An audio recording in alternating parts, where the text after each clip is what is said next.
This a good one. All right. Yeah. 8:16 here, Big 550 KTRS. We are waiting. Well, I got it right.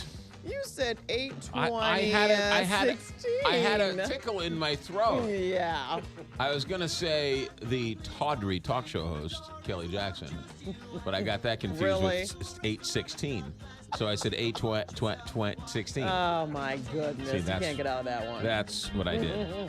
See, we are waiting to hook up with Tony Messenger. Well, we're a little early. So I got to give you a little backstory here. So yesterday, I guess the other day when we had Matt Blunt on, right, and the interview went viral, and everyone from You mean Roy Blunt. Yeah. Roy Blunt. Matt's his son, right? Matt's his son, Governor Matt Blunt. Yeah. Too many Blunts running around. So the Post-Dispatch did like a recap of the interview and put it on there, and they spelled my name wrong. And They did? It was MCC. It was McGraw Millhaven. So McGraw. So clearly, whoever wrote it listens to the Frank Opinion Show in the afternoon on the Big 550 KTRS. Hey now. So I called Tony, and I was like, hey, Tony, do me a favor. It's just easier for you. I don't know who to call over there. Can you call and Right. get it switched? So 2 minutes later, he's like, it's switched. And I was like, thanks, Pony. Pony. See what I did there? Yeah. Pony's on. I got So, it. I all right. got it. We do have Tony? We do have Tony Messenger. Good morning, Tony Messenger, San Luis Post-Dispatch columnist. Good morning. Good morning. Sorry, I missed my call. That's all but right. I'm here now. No, you My haven't. undisclosed bunker. You might have missed your call, but you haven't missed your calling. Right. There we go. That's, There we go. Yes, see, we there got go. it. All right, so I want to talk to you about this column you have on what happened down at the Missouri legislature with the NAACP.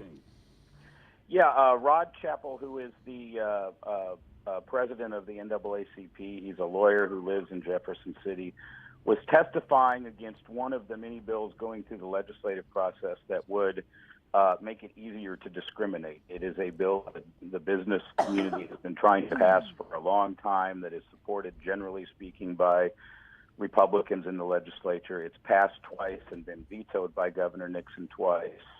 And Rod Chappell was testifying against it. He was up there for no more than 30 seconds to a minute, and his testimony was clear. He believes it's easier to discriminate, and he was angry that his alma mater, Washington University, testified in favor of this bill, and the University of Missouri testified in favor of the bill. And he started to go through Missouri's recent history of discrimination to explain why the timing of this bill is so bad. And the chairman, Bill Lance, who's a state representative from the Joplin area, cut him off and said, "You're not talking about the bill, you're done." And it was embarrassing. And one of the things that I pointed out in my column that made it even worse is, as a lawyer last summer, and he still represents them, Rod represented the Medicaid 23, the pastors, most of them black, who had been to the Capitol in 2014 to protest Medicaid cuts, who got arrested and charged with obstruction and trespassing for singing and praying in the Senate gallery. And at the time, he talked about how if we can't practice our First Amendment rights in the Capitol, where the heck else can we practice them? And Democrats, of course, have raised quite a stink, as have a variety of groups, over just the inappropriateness of what the chairman did. The House Speaker, Todd Richardson, has since responded and said he thought it was wrong for Rod Chappell's microphone to be cut off, and there will likely be yet another hearing on this bill so that he can continue his testimony. How long did he speak before his microphone was cut off? There's a video on it, and I haven't timed it specifically, but it was less than a minute. And speakers that day were given up to 5 minutes for their testimony. So he was nowhere near up to his time. There was nothing he did that was inappropriate. And this is a guy who has testified for and against bills for years in the legislature. He knows the drill. He's an attorney. He's testified against a Senate version of this bill, the same sort of testimony earlier this year, sitting right next to the sponsor, Gary Romine, and didn't get cut off. This is a House committee chairman who just didn't want to listen to somebody against his bill. What's interesting is that they own everything down there. The worst thing they got to do is listen to somebody opposed to it for 5 minutes. That's the least they can do before they do anything they want. That's the ridiculous. You hit the nail right on the head, McGraw. That's the part about this that is so ridiculous. The Republicans have the governor's mansion. The Republicans have the House. The Republicans have the Senate. They have veto-proof margins. They don't need a veto-proof margin. At least we don't think we do, depending on what which Governor Greitens shows up to work on a given day. But the fact is that this bill is going to pass in some capacity. There's little doubt about it. So why not listen to the opponents and potentially even make the bill better if they have something good to say? The fact that you don't even want to listen to them, and that the one man in Missouri, considering Missouri's recent history, which was the point of his testimony, the one man you cut off is the only black man to testify that day. It's ridiculous. Yeah, it's an interesting story. Tony, what are your thoughts as you watch this? I don't know. I don't know if there's anything more to say other than it's tragic. But this murder in South City over by the Tower Grove Park, where the guy came in from out of town and they had a candlelight vigil. That one, for some reason, just sort of breaks your heart more than the other ones, and I don't know why.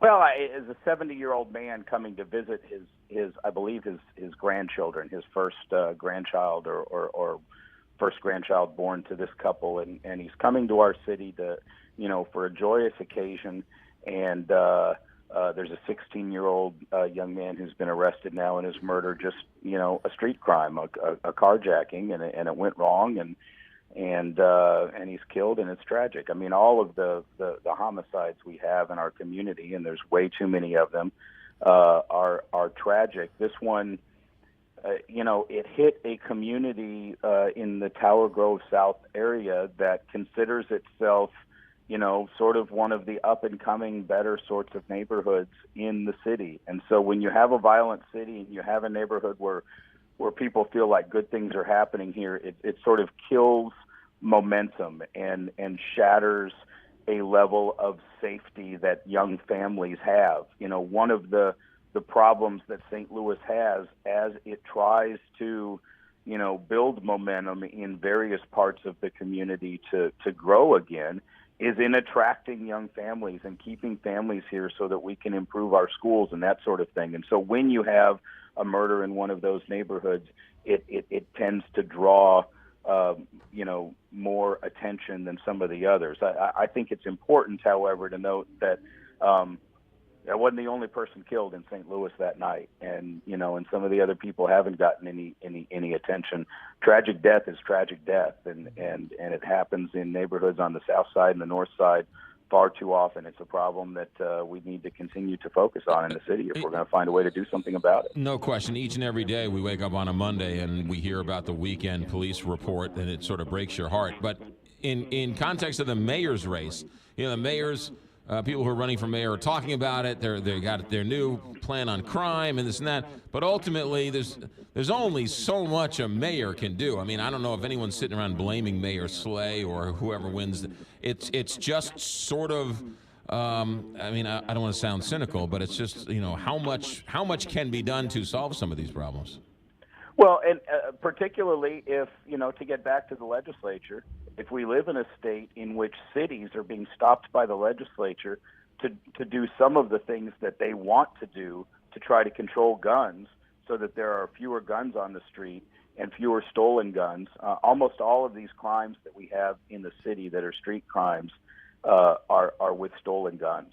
And a lot of the younger black men that are being shot, much of it's related to the drug trade, but a lot of it is the sort of dispute that used to end in a fight, and now we're ending up in people being dead because everybody's got a gun. And so, there's just so many different levels at which we need to do something. We need to improve our neighborhood preservation efforts. We need to bring jobs into the city so that some of the young people who are out there up to no good have other opportunities. We need to get rid of some of the guns. We need to have, in some cases, more police officers, or at least bring our police officers up to existing staffing levels. Almost all the mayor candidates are talking about some of these things. But when we're spending money on stadiums instead of improving neighborhoods, ultimately, are they going to be able to do it? And is St. Louis as a city ever going to be able to solve these problems without the help of its neighbors in the county? I know I'm a broken record sometimes, but that's a big part of the problem, is that the intense poverty that we have in so many pockets in the city can't be solved by itself. The region needs to pitch in together to solve some of these problems. Tony Messenger, St. Louis Post-Dispatch, STLtoday.com, every Tuesday and Thursday with us. Tony, have a good week. Good to talk to you, McGraw and Kelly. Have a great day. You got it. 827, Big 550, KTRS. Bowen Dental Care is where you want to go for all of your dental needs, including dental implants. Was there last couple weeks ago getting my teeth whitened. Looking good. They're looking good. And this woman came up and hugged me. I was like, hey, how do you do? She says, I'm hugging you. I was like, I don't care why you're hugging me, but give me another one of those. She was hugging me because she heard about Dr. Bowen from me on the radio, and she wanted to thank me because she saved thousands and thousands of dollars, and she was in the middle of her dental implants procedure, because it takes a couple of procedures over a couple of weeks and months, and she was in the middle of it, and she showed me her pearly whites, and she couldn't have been any happier, and she was hugging me, thanking me for telling her about Bowen Dental Care. You don't have to thank me. You can hug me if you want to, but just give Dr. Bowen a call, because if dental implants are in your future, and you've been going to a corporation, you've been going to some corporate dentist, and they're sort of a one-size-fits-all, and you're feeling like a number, well, maybe you want to try Bowen Dental Care, because it's a family-run dentistry. It's not one-size-fits-all. They have no quotas, and dental implants can be as big or as little as you want, depending on how big you want to go, how big you have to go. Bowen Dental Care. It's not one-size-fits-all. He will sit with you and explain exactly what's going on. And then, of course, all the work is done by him at his world headquarters on Dunn Road. Boain, Bowen Dental Care, or BowenDentalCare.com.